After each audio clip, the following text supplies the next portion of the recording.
Hi there, and thanks for tuning into Mind Over Moolah. I'm Hannah, and today I'll be showing you how to complete your very own personal financial statement. A personal financial statement is a snapshot in time of your financial position. It's going to outline all of your assets, what you own, and all of your liabilities, what you owe. The difference between the two will be your net worth. Completing this exercise and actually going through and writing down all of your assets and your liabilities is a great eye-opener for some and can often serve as a launch point for making your financial plan for the future. All right, let's get started. So here we have a basic outline of a personal financial statement. A personal financial statement, again, is a snapshot in time of your financial position. It's going to outline your assets, or what you own, and your liabilities, what you owe. The difference between these two is going to result in an individual's net worth. We'll get down to that a little bit later. But first, let's start with our assets, listing our most liquid assets first. When I say liquid, I'm talking about most easily converted to cash. We're going to list our assets by how easily they can convert to cash. So at the top, we're going to start with cash. Cash is cash. You can't get any more liquid than that. When filling out this personal financial statement, you can be as detailed or as broad as you want. You just want to make sure that you encompass all of your assets and all of your liabilities. When I say detailed, when you're listing out your cash, you may want to list just cash, or you can list a heading of cash and then do checking, savings, money market, etc. Or list it by account, whatever works best for you. I will try to be a little bit detailed here in our mock example just so that you can see how that would look.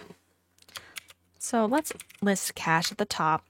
We'll have a checking account, a savings account, and let's pretend that we also have a money market.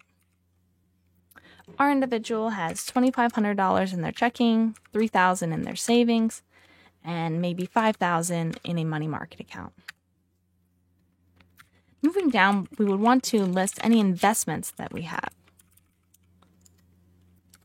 Again, we want to include, if you want to detail these out, list out any general investments that you have, anything that is not tied to a withdrawal restriction.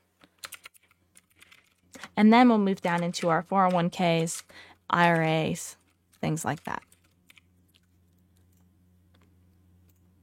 General investment, for this example, let's assume that we have $10,000 in a general investment account, maybe a mutual fund, any individual stocks that we may have just invested outside of a 401k or IRA. In a company 401k or 403b, you could enter those items here. In our example, let's assume that we have $35,000 in a 401k and another $25,000 put away in an IRA. Moving down our asset list, most people will most likely have a vehicle to list. Let's assume that this person has two vehicles, car number 1 and car number 2. Car number 1 has an estimated value of $15,000 and car number 2 has an estimated value of $6,000. Listing the values here, you would want to list the value that your car that you would receive for your car if you were to sell it. Do not think about how much you owe on the vehicle or anything like that. Think about if you were to put a for sale sign on your vehicle, how much would you be able to receive for it? Next, we'll move down to real estate. Most likely your home. If you had more than one home or a second piece of real estate, you could list them out here. We'll just go with the assumption that we have one home worth $200,000.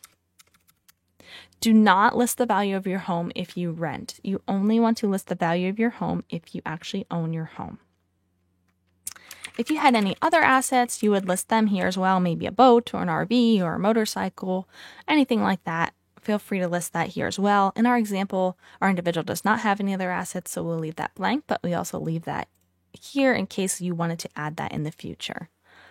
At this point, we are ready to total our assets. We can do that using the summation formula in Google Sheets by typing the equal sign and then sum, left parenthesis, and then select the values. We'll select all of these values, all of our assets. We'll even select the empty cell next to other assets so that if we were to fill that in at a later date, it would automatically be calculated into the formula. We will then close the parentheses and hit enter, and we have total assets of $301,500. At this point, we are ready to move on to our liabilities, and we will start listing our liabilities with the shorter term liabilities at the top, working our way down to longer term liabilities. Short-term liabilities are most likely going to be our credit cards. If our individual has outstanding credit card balances, you'd want to include those here. And then we'll work down through maybe some car loans and a mortgage and any other liabilities that may present themselves. So in our example, let's assume that our individual has a Visa balance and a MasterCard balance. They have $4,000 outstanding on their Visa card, and they have $2,500 outstanding on their MasterCard. Moving down, another common type of outstanding debt or loan for many individuals is a car loan. Our individual in this example has two loans, or two cars, but only one loan. Let's assume that the second vehicle is paid off and that there's an outstanding $10,000 loan on the first vehicle. And also moving down, we would most likely next have a mortgage to add to our liability list. Our individual has a home worth $200,000. Let's assume that they're kind of newer to the home owning atmosphere and that it's rather a new purchase. So let's assume that they have a $150,000 home loan. If you have any other outstanding liabilities, you'd want to list them here as well. Maybe you have a loan on that RV that you purchased or anything outstanding, another IOU, you would want to list that here. Anything that you owe to somebody else, you need to list that under your liabilities. In our example, our individuals, they do not have any other outstanding liabilities, so we'll leave that blank, but we will certainly leave some space here that if they were to need to add this in the future, they could certainly do that. So I already typed in the formula here, but as you can see, I use the same summation formula, equals sum, and then selected the values E5 to E13 to include all of these. Our total net worth is calculated by subtracting our total liabilities from our total assets. That's what is typed in here, B18 minus E18. So B18 is our total assets, and E18 is our total liabilities. By subtracting our total liabilities from our total assets, we get a total net worth of $135,000. This is certainly a good thing. It's a positive net worth. You certainly do not want to be upside down.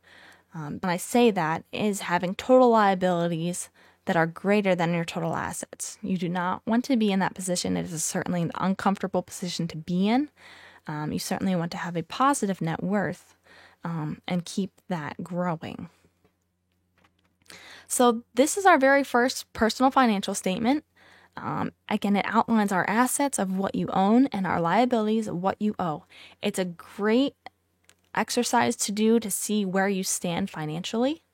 It's also a great eye-opener for many. A lot of people think that maybe their assets are a lot higher than they actually are, or maybe that their liabilities are actually a lot lower than what they are. If you sitting down to do this, it may be an eye-opening experience for you.